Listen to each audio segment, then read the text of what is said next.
Good morning everyone. मैं हूं विधान शर्मा और आज हम एसएससी में ज्योग्राफी पढ़ेंगे। ज्योग्राफी का chapter number 2 according to new syllabus. New syllabus के अकॉर्डिंग सेकंड चैप्टर है ज्योग्राफी का, जिसका नाम है कृषि। ओके, इंग्लिश में से एग्रीकल्चर कहते हैं। तो आज हम इस चैप्टर को स्टार्ट करने जा रहे हैं। सबसे पहले बच्चों, कृषि है क्या? कृषि का मतलब खेती, यानी वो क्रियाएं जिसके द्वारा हम उत्पादन करते हैं अन्न का। अन्न के अलावा उन सब चीज़ों का जो हमें उद्योगों में भी काम आते हैं और भी चीज़ों में काम आते हैं। तो देखिए, स्टार्ट करते हैं। सबसे पहले, भारत एक कृषि प्रधान देश है। कहने का मतलब भारत का जो मेन व्यवसाय है वो क्या है? कृषि है। दूसरे नंबर पे उद्योग है ना। और यहाँ की लगभग 66% जनसंख्या कृषि कार्यों में संलग्न है। यानी भारत की 66% पॉपुलेशन किस काम को करती है? कृषि को। डायरेक्ट कृषि नहीं, कृषि या उससे संबंधित कार्यों को करती है। तो आपको यहाँ तक समझ में आया। दूसरा पॉइंट, कृषि एक प्राथमिक क्रिया है। मैंने बताया था 3 तरह की क्रियाएं होती हैं, प्राथमिक, द्वितीयक एंड तृतीयक। तो प्राथमिक है, सबसे पहली वाली है, जो हमारे लिए खाद्यान्न उत्पन्न करती है। इसमें हमारे लिए खाद्यान्न उत्पन्न होता है। और उसके अलावा क्या होता है? उसके अलावा बहुत से उद्योगों का कच्चा माल कृषि से ही प्राप्त होता है। अब वो उद्योग कौन कौन से हैं? मेनली कपड़ा। देखिए, कपड़ा और पटसन उद्योग। आप कहेंगे सर कपड़ा कृषि से कैसे? देखिए, कपड़ा बनता है कपास से, है ना। कपास कहाँ उगाई जाती है? खेतों में। पटसन का मतलब जूट। पटसन से संबंधित बहुत सारे उद्योग हैं, जैसे ये बोरे वगैरह बनते हैं। किससे बनते हैं? पटसन से बनते हैं, जिसको हम जूट कहते हैं। इसकी भी खेती की जाती है। हमें ना खाते तो नहीं है ना? हाँ, ओके। रबड़ उद्योग, ये सारी चीज़ें ऐसी हैं जो कहाँ से प्राप्त होती हैं? हमें कृषि से प्राप्त होती हैं। तो मैंने इसके 3 पॉइंट बताए, तीनों ही पॉइंट बहुत इंपॉर्टेंट हैं। ओके, ठीक है। आगे देखिए, कृषि के प्रकार, टाइप्स ऑफ फार्मिंग। कृषि के क्या क्या प्रकार हैं? तो कृषि कई तरीके से की जाती है, जिनमें से पहला टॉपिक है आपका प्रारंभिक जीवन निर्वाह कृषि। प्रारंभिक जीवन निर्वाह कृषि, या हम कह सकते हैं इसे प्रीमेटिव सबसिस्टेंस फार्मिंग।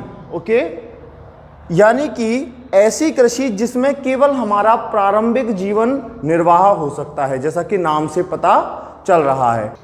अब देखिए, प्रारंभिक जीवन निर्वाह कृषि, प्रीमेटिव सबसिस्टेंस फार्मिंग। ओके, ये सबसिस्टेंस नहीं है, ये सबसिस्टेंस है।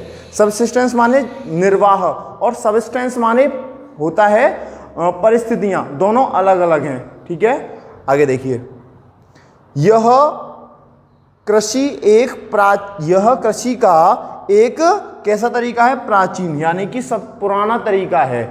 ठीक है, इसमें भूमि के छोटे टुकड़ों को साफ करके कृषि की जाती है। क्या होता है? बहुत बड़ा टुकड़ा नहीं होता, छोटे छोटे इलाके, जो थोड़े पिछड़े हुए इलाके हैं, जहां गरीब लोग रहते हैं, वो क्या करते हैं? अपने जीवन के निर्वाह के लिए, यानी कि अपनी गुजर बसर के लिए, खाना के लिए कुछ कृषि करते हैं। थोड़ा सा जमीन का टुकड़ा मिल गया, उसको साफ किया, वहाँ पर उन्होंने कृषि कर ली। अब उनके पास इतने संसाधन नहीं होते कि वो क्या कर सकें, उनमें उर्वरक यानी कि रासायनिक उर्वरक या डीएपी वगैरह का यूज कर सकें, तो वो सिंपली कर लेते हैं। ठीक है, आगे, इसमें फसल उत्पादन जीवन निर्वाह लायक होता है। यानी इसमें जो फसल का उत्पादन है वो बहुत कम होता है, ज़्यादा नहीं होता। क्यों? क्योंकि इसमें हम लोग क्या करते हैं, इसमें हम सब कम से कम यूज करते हैं, मतलब कि अन्य चीज़ों का, जैसे कि खाद हो गया, डीएपी हो गया, ये सब चीज़ों का यूज नहीं कर पाते क्योंकि गरीब लोग इस कृषि को करते हैं। अच्छा, इसमें कुछ चीज़ें और होती हैं। इस कृषि को बहुत से इलाकों में झूम कहते हैं, है ना। तो ये कृषि, ये जो है झूम को ही, और इसको एक नाम से और जाना जाता है, दहन प्रणाली नाम से इसे जाना जाता है। Thank you so much. इसको देखिए, प्रारंभिक जीवन निर्वाह कृषि को कर्तन दहन प्रणाली नाम से जाना जाता है। अब इसको कर्तन दहन प्रणाली क्यों कहते हैं, इसको लिख लीजिएगा आप अपनी नोटबुक में। क्यों कहते हैं ऐसे? क्योंकि क्या होता है, मान लीजिए एक छोटे से भूमि के टुकड़े पर किसान ने खेती की, खेती करने के बाद वो क्या करेगा, उस जगह को छोड़ देगा। क्यों?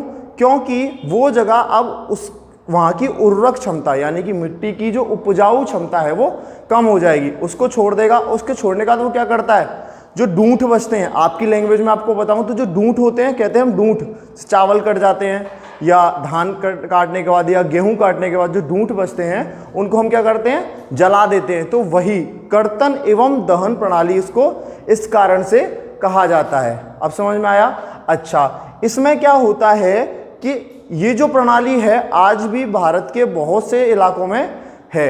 मेनली ये जो हमारे उत्तर पूर्वी राज्य हैं, उत्तर पूर्वी राज्य कौन कौन से, जैसे असम, मेघालय, नागालैंड, है ना, और मणिपुर, यहाँ पर थोड़े गरीब जो लोग रहते हैं, जो ऐसे जगह हैं, इन पर इसका प्रयोग किया जाता है। क्लियर है? आई होप आपको यहाँ तक ये वीडियो में समझ में आया होगा, आपको क्लियर हुआ होगा। मैंने इस वीडियो में आपको एक टॉपिक करा दिया है, ठीक है। अब और जो इसकी प्रणालियाँ हैं उनको हम अगली वीडियो में समझेंगे। Thank you so much.